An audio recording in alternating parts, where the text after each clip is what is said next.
మీ business ఏదైనా మీ ఊర్లో promotion చేయాలంటే అది సుమన్ టీవీతోనే సాధ్యం. ఇప్పుడే సంప్రదించండి.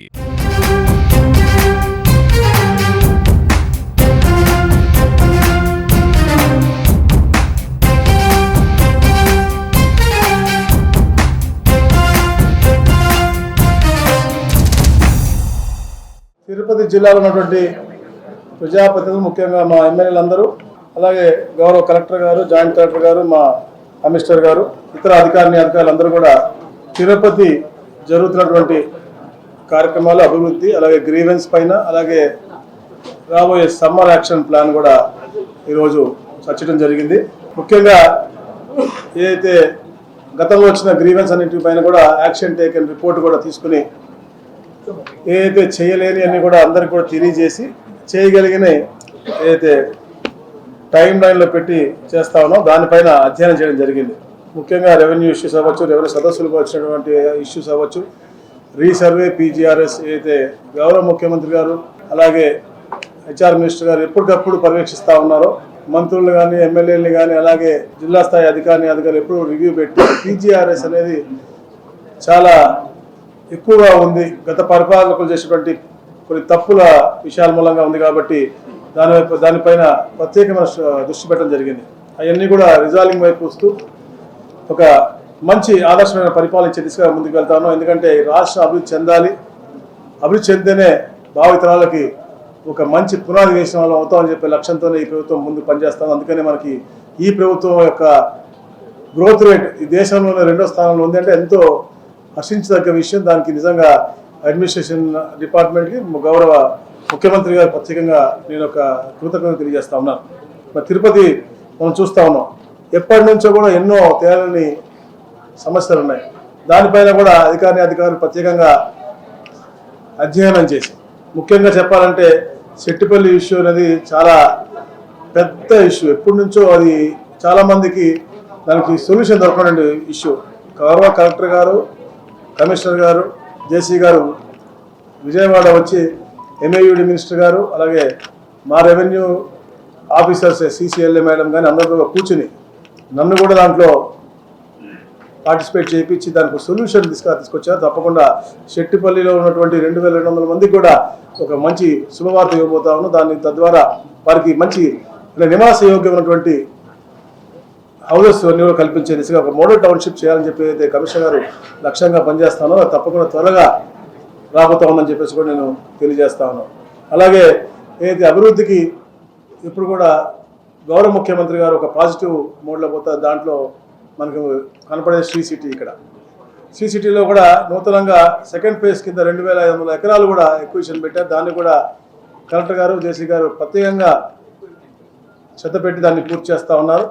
అలాగే అభివృద్ధి కోసం ఏదైతే న్యూ ప్రాజెక్ట్స్ వస్తూ ఉన్నాయో, గతంలో వచ్చిన ఓబరాయ్ హోటల్స్కి అయితే అడ్డంకులు వచ్చినాయో, ఎందుకంటే అలాగే మనకు ఆధ్యాత్మికంగా కూడా ఇబ్బందులు రాకూడదు కాబట్టి కొండకి దూరంగా ఉండాలని చెప్పేసి కొండకి ఇటువైపు వాళ్ళకి కావాల్సినట్టు ఆల్టర్నేట్ ల్యాండ్ కూడా ఇవ్వడం జరిగింది. అది కూడా క్యాబినెట్ నుంచి కూడా వచ్చి ప్రాసెస్ కూడా అయిపోతున్న పరిస్థితి మనం చూస్తూ ఉన్నాం. కొత్తగా కూడా లుల్లు సూపర్ మార్కెట్ కూడా రాబోతా ఉంది. వాళ్ళకి కూడా ల్యాండ్ అనేది ఐడెంటిఫై చేసి, అంటే ఒక ప్రోయాక్టివ్ మోడ్లో మనం ముందుకు వెళ్తా ఉన్నాం. కాబట్టి ఎవరైతే పారిపోయారో కదా 2019 తర్వాత అందరూ కూడా విశాఖపట్నమే కాదు తిరుపతి కూడా ఆధ్యాత్మికంతో పాటు అన్ని హంగులతో టూరిజం దిశగా అభివృద్ధి చేయాలని లక్ష్యంతో ప్రభుత్వం పనిచేస్తూ ఉంది. కాబట్టి లుల్లు అవ్వచ్చు, హయాత్ అవ్వచ్చు, మహేంద్ర అవ్వచ్చు, సికేపిసి అవ్వచ్చు, అట్మాస్ఫియర్ కోర్ అవ్వచ్చు, అందరూ కూడా పాజిటివ్గా ఉన్నారు. వాళ్ళందరికీ కూడా కావాల్సినటువంటి అన్నీ కూడా మేము అరేంజ్ చేస్తాను. ఒక ప్రోగ్రెసివ్ చెప్పేది, ఒక ప్రోయాక్టివ్ గవర్నెన్స్ కాబట్టి తప్పకుండా వీళ్ళందరికీ కూడా ఇండియా పాలసీ, ఎందుకంటే టూరిజం కూడా ఒక ఇండస్ట్రీగా నోటిఫై చేసి వాళ్ళకి కూడా పాలసీ ఇస్తా ఉన్నాం. అది కూడా చేయబోతాం. ఎప్పటి నుంచో కూడా నేను ఎప్పుడు వచ్చినా కూడా గౌరవ ముఖ్యమంత్రి గారు వచ్చినా, ఏ మినిస్టర్ వచ్చినా కూడా మా జర్నలిస్ట్ సోదరులు ఎప్పటి నుంచో ప్లాట్ల విషయం ఎప్పటి నుంచో పెండింగ్ ఉందని చెప్పి ఎప్పుడు చెప్తా ఉంటారు.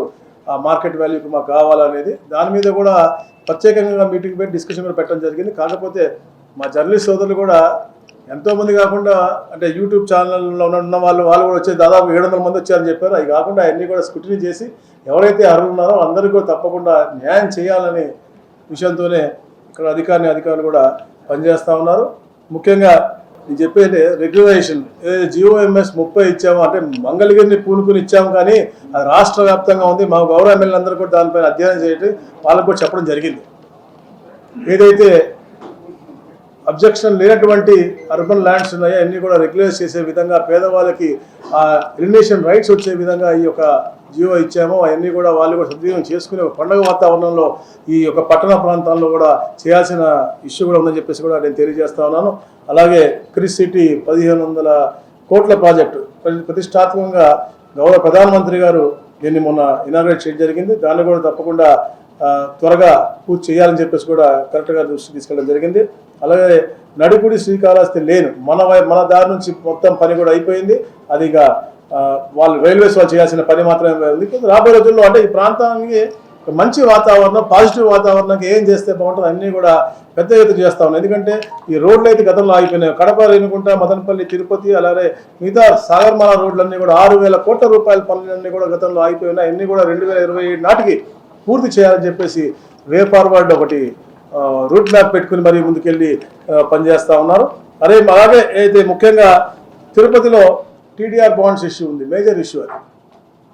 దాని ఇష్యూ పైన కూడా కమిషనర్ గారితో ప్రత్యేకంగా చర్చించబడడం జరిగింది. ఎందుకంటే గతంలో ఇచ్చినటువంటి 443లో ఏదైతే అభయాన్స్లో పెట్టినటువంటి 165 అవ్వచ్చు, 15% దాటినవన్నీ కూడా రిలీజ్ చేయడం జరుగుతూ ఉంది. దాని కాకుండా కూడా ఏదైతే బ్యాలెన్స్ 631 ఉన్నాయో దాంట్లో ఆన్లైన్ రిసీవ్ అయిన 340 ఉన్నాయి. ప్రీ అప్రూవల్ చేసి గిఫ్ట్ డీడ్ ఇచ్చిన 48 ఆల్రెడీ ఇచ్చే పరిస్థితి ఉంది. రేపు ఎల్లుండి ఇచ్చే పరిస్థితి కనపడతా ఉంది. ఏదైతే కమిటీ గతంలో వేశారు ఎంక్వైరీ కమిటీ, వారిపై నుంచి అక్కడి నుంచి మొత్తం గైడ్లైన్స్ కూడా అంటే ఆల్రెడీ ప్రాసెస్లో ఉన్నాయి. డిటీసీపీ గైడ్లైన్స్ తీసుకుని తప్పకుండా త్వరగా ఈ యొక్క టీడీఆర్ సమస్యను కూడా పరిష్కరిస్తాం. ఎవరికి కూడా ఇబ్బందులు జెన్యూన్గా ఉన్న వాళ్ళందరికీ కూడా 100%. ఎందుకంటే మాకు వచ్చిన రిపోర్ట్ అంటే అన్అఫీషియల్గా మాకు వచ్చే రిపోర్ట్లో 30-40% మాత్రమే జెన్యూన్గా ఉన్నాయి. 60% దాకా లేవు అనేది గతంలో వచ్చింది. ఎందుకంటే కమర్షియల్ డోర్ నంబర్లు వేసుకున్నటువంటి పరిస్థితి కనపడతా ఉన్నాయి రోడ్లు వేసిన దగ్గర.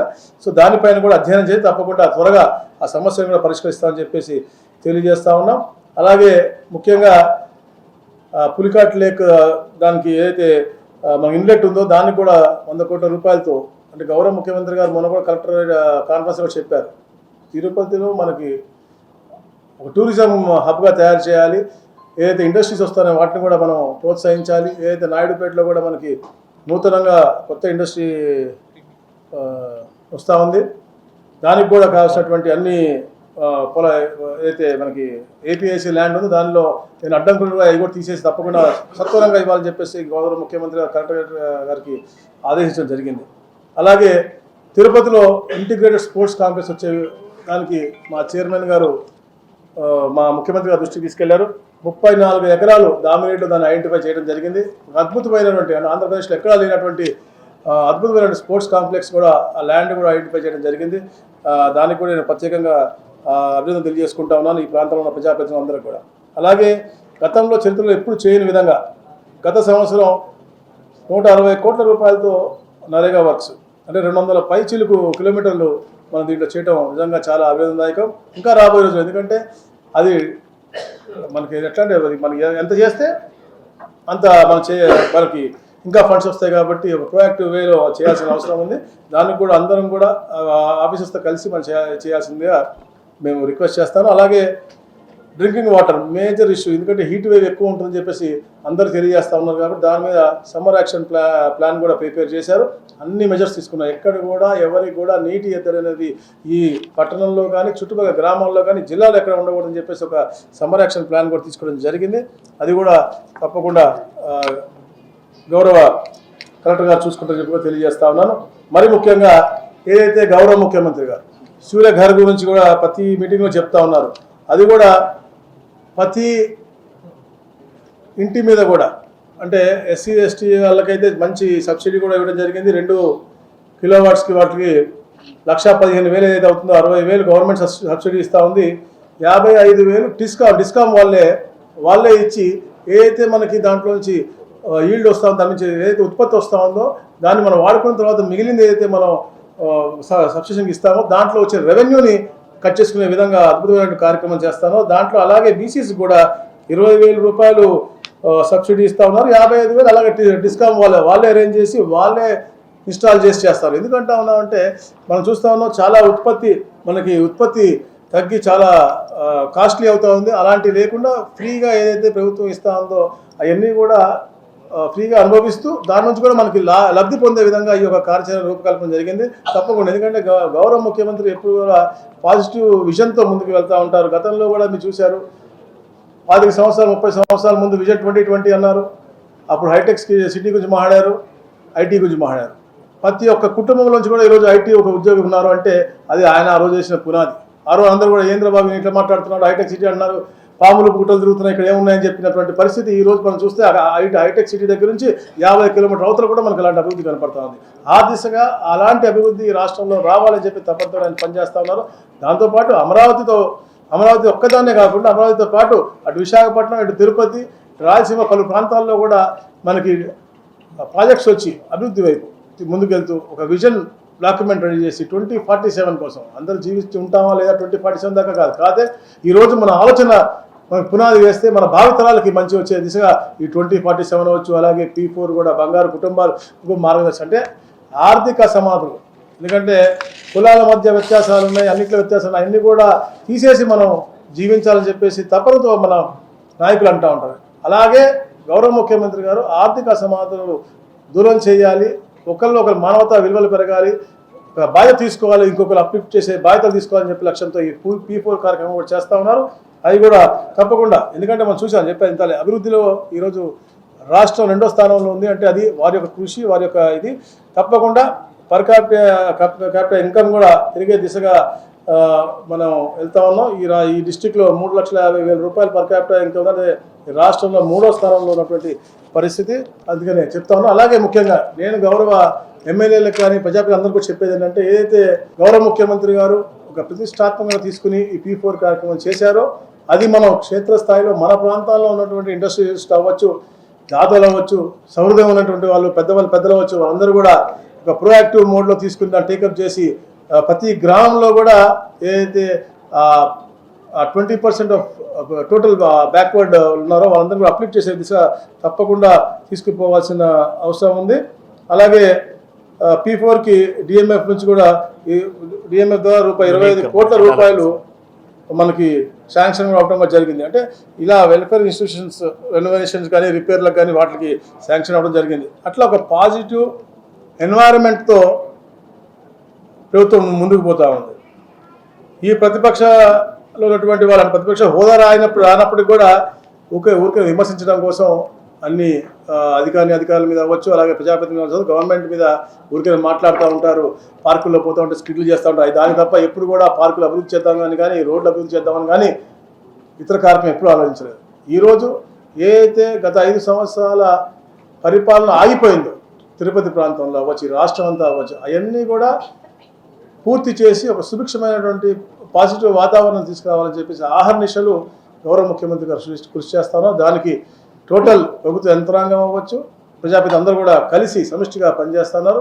దానికి అందరూ కూడా పత్రికా సోదరులు కానీ అందరూ కూడా సహకరించాలని చెప్పేసి తప్పకుండా ఏదైతే గ్రీవెన్స్ ఇచ్చారో ప్రతి వాటికి కూడా స్పీకింగ్ నోట్ ఇస్తాము, ఏది చేయగలుగుతామో చెప్తాము, ఏది చేయలేదో కూడా ఎందుకు చేయలేకపోతా ఉన్నామో కూడా తప్పకుండా తెలియజేస్తా అని చెప్పేసి కూడా మీకు తెలియజేస్తాను. అధికారులకు కార్యకర్తల మధ్య సమన్వయం లేదు, ముఖ్యంగా నిన్న ఏకంగా కూటమి కార్యకర్తలే టీడీఆర్ బాండ్స్ ఇష్యూ మీద మున్సిపల్ ఆఫీస్ లో ఆందోళన చేశారు. ఒక డిప్యూటీ మున్సిపల్ కమిషనర్ పూర్తి స్థాయిలో అడ్డుకుంటున్నాడు, ఎవరికైతే పేదలకు కాకుండా గత వైసీపీ పాలకులకు అనుకూలంగా పనిచేస్తున్నాడు, అతన్ని ట్రాన్స్ఫర్ చేసినప్పటికీ అతన్ని ఎందుకు కొనసాగిస్తున్నారంటూ నేరుగా ప్రశ్నించాల్సిన పరిస్థితి ఎందుకు వచ్చింది? డెఫినెట్ గా ఈ రోజు మాకు తెలిసింది దాని మీద పాత స్టాఫ్ ఉన్నారు, దాని మూలంగా చేయలేకపోతున్నాము అనేది కొందరి గ్రీవెన్స్ ఉంది. దాని మీద మేము తప్పకుండా ఎంక్వైరీ చేస్తాం, యాక్షన్ తీసుకుంటాం తప్పకుండా. ఇప్పుడు ట్రాన్స్ఫర్ చేసి చాలా రోజులైంది ఇంకా కొనసాగిస్తున్నారు అనేది ఒక ఆరోపణ చేస్తున్నారు. మాకు తెలియజేశారు, క్యాడర్ నా దగ్గర కూడా వచ్చారు. తప్పకుండా దాని మీద అలాంటిది ఏమైనా ఉంటే తప్పకుండా అతన్ని ట్రాన్స్ఫర్ ఎందుకు చేయలేదు దాని మీద కూడా మేము కనుక్కొని తప్పకుండా యాక్షన్ తీసుకుంటాం. డెఫినెట్గా టీడీఆర్ బాండ్స్ అనేది బిగ్ ఇష్యూ, ఇక్కడని కాదు స్టేట్ మొత్తం జరిగింది. తణుకులో మేజర్గా జరిగింది, మీకు విశాఖపట్నం జరిగింది, ఇక్కడ జరిగింది. అవన్నిటి మీద కూడా యాక్షన్ తీసుకుంటాం. డిటీసీపీ వాళ్ళు దాని మీద ఎంక్వైరీ కూడా వేశారు వెరీ ఫాస్ట్గా. అంటే మీకు ఎక్కువ సమయం కాకుండా నేను కూడా వెళ్ళిన తర్వాత ఎంఏడి మినిస్టర్ గారిని కూడా పిలిపించుకుని మాట్లాడుకుని ఇద్దరు కూర్చుని నేనే వారి ఆఫీస్కి అవసరమైతే వెళ్ళి కూర్చుని నేను మాట్లాడి తప్పకుండా దీన్ని పరిశీలిస్తాను. తప్పకుండా ఎవరైనా మనోభావాలు దెబ్బతీస్తే తప్పకుండా వారిపైన కేసు పెడతాం. సరే అని చెప్పేసి వాళ్ళు అరాచకాలు చేశారని చెప్పి మేము అరాచకాలు చేయమని చెప్పలేదు. ఎప్పుడు పార్క్ లో బలవంతంగా పోయి వాచ్మ్యాన్ బెదిరించి లోపలికి వెళ్ళి ఒక వీధి నాటకం ఆడినా కూడా కనీసం ఫిర్యాదు చేయలేని స్థితిలో మీరున్నారా, లేకపోతే మీ కేడరం? డెఫినెట్గా ఫిర్యాదు అందలేదు. వాళ్ళు ఇవాళ ఇస్తా అన్నారు. కమిషనర్ గారు దాని మీద రిపోర్ట్ కూడా కంప్లీట్ రిపోర్ట్ కూడా ఏమేమి జరిగిందో, పబ్లిక్ పార్క్ అది ఫ్రీగా ఇచ్చినటువంటి పార్క్ కాబట్టి దాంట్లోకి వెళ్ళి వాళ్ళు చేశారు. అది కమిషనర్ గారి దృష్టికి వచ్చింది. దాని రిపోర్ట్ ఎస్పీ గారికి ఇచ్చారు. ప్రైవేట్ కంప్లైంట్ వాళ్ళు కూడా ఇవాళ ఇస్తా అన్నారు. వాళ్ళు ఇచ్చిన తర్వాత తప్పకుండా యాక్షన్ తీసుకుంటాం. తప్పకుండా కేసెస్ ఏదైతే గవర్నమెంట్కి అగేన్స్ట్గా కానీ లేకపోతే ఎవరైనా మనోభావాలు దెబ్బతినే విధంగా ఎవరు ఇక్కడ సోషల్ మీడియాలో పెట్టినా స్కిడ్లు చేసినా తప్పకుండా వాళ్ళ మీద యాక్షన్ తీసుకుంటాం. తుమ్మలగుంట చెరువు నుంచి తూర్పువాకం చెరువు వరకు ఆక్రమణలు దొంగ పేర్లతో రిజిస్ట్రేషన్ చేస్తున్నారు. దాని మీద మీరు రెవెన్యూ మంత్రిగా ఎలాంటి చర్యలు తీసుకోబోతున్నారు? ఈ జలవనరు irrigation lands already main criminal దాంతో కేసులు నడుస్తున్నప్పటికీ ఆక్రమణలు కొనసాగుతున్నాయి. దుడానిధులే ఏకంగా 20 కోట్లు ఖర్చు పెట్టారు. ఇప్పటి వరకు మీరు అధికారంలోకి వచ్చి 10 నెలలు అయింది. కనీసం విచారణ కన్నా ఆదేశించారు. తుమ్మలగుంట చెరువుకు 20 కోట్లు దుడానిధులు ఖర్చు పెట్టారు. తిరుపతిలో 22 చెరువులు ఉన్నాయి మొత్తం. దీని పేరే సిటీ ఆఫ్ లేక్స్. తప్పకుండా ప్రతి ఒక్క చెరువుని కాపాడాలి, ప్రతి ఒక్క చెరువును కూడా అభివృద్ధి చేయాలని చెప్పేసి గౌరవ ముఖ్యమంత్రి గారు మొన్న వచ్చినప్పుడు రివ్యూలో కూడా చెప్పారు. అన్నీ ఐడెంటిఫై చేస్తున్నాం. ఏదైనా ఎంక్రోచ్మెంట్స్ ఉంటే ఎట్లయినా అబ్జెక్షనబుల్ ఎంక్రోచ్మెంట్స్ ఉన్నా కూడా ఖాళీ చేపిస్తాం. అది ఇదేని కాదు, డెఫినెట్గా ఖాళీ చేపిస్తాం. ఏదైతే గతంలో కన్వర్ట్ అయినటువంటివి ఉన్నాయో వాళ్ళు అలాంటి ఇప్పుడు రిక్వెస్ట్ కూడా చేస్తున్నారు, వాళ్ళు ప్లాట్స్ కూడా ఇవ్వమని చెప్పేసి. గతంలో ఏదైతే ఇప్పుడు వాగుపూరంగా ఉందో గతంలో ఆర్డర్ రాకముందు ఉన్నాయి చేయమని చెప్తున్నారు. సో జెన్యున్గా ఏదన్నా ఉంటే ఒక పాజిటివ్ మోడ్లో మేము చేస్తూ ఉన్నాం.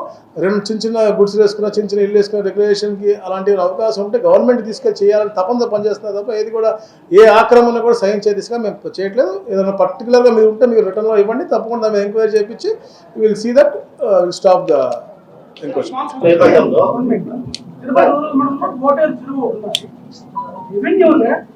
ప్రభుత్వ భూమి అది రెవెన్యూ లేకపోతే రైతులు పట్టాలి. Sub judice brother. గతంలో ఏ రిజిస్టర్ 2 విధాలుగా ఉంది. 1914 ఒకలాగా ఉంది, 1925 ఒకలాగా ఉంది. ఒకసారి అది చెరువు అని ఉంది, ఒకసారి పట్టాలు ఉంది. పట్టాలు మళ్ళీ ఫస్ట్ పట్టాలు రాశారు, తర్వాత చెరువు అని రాశారు. మళ్ళీ 2014లో అది మెమో ఇచ్చినటువంటి ఇది పట్టా ఇచ్చి మెమో ఇచ్చినటువంటి పరిస్థితి మనకి అప్పుడు మన్మోహన్ సింగ్ గారు ఉన్నప్పుడు. సో అది సబ్జూడీస్ మ్యాటర్. తప్పకుండా అది చూసి ఎట్లా ఉంటే మేము క్లియర్ ఇన్స్ట్రక్షన్ చేయాలి. చెరువు ఉంటే చెరువు అవుతుంది, పట్ట అయితే పట్ట అవుతుంది. దాని మీద మా నోటీస్కి మొన్న అసెంబ్లీ వచ్చింది. కరెక్ట్గా దాని మీద అధ్యయనం చేస్తున్నాం, పూర్తి రికార్డ్స్ తీస్తున్నారు. ఏదైతే కరెక్ట్గా ఉందో అదే చేస్తాం. ఏది కూడా తప్పుగా చేసే పరిస్థితి లేదు.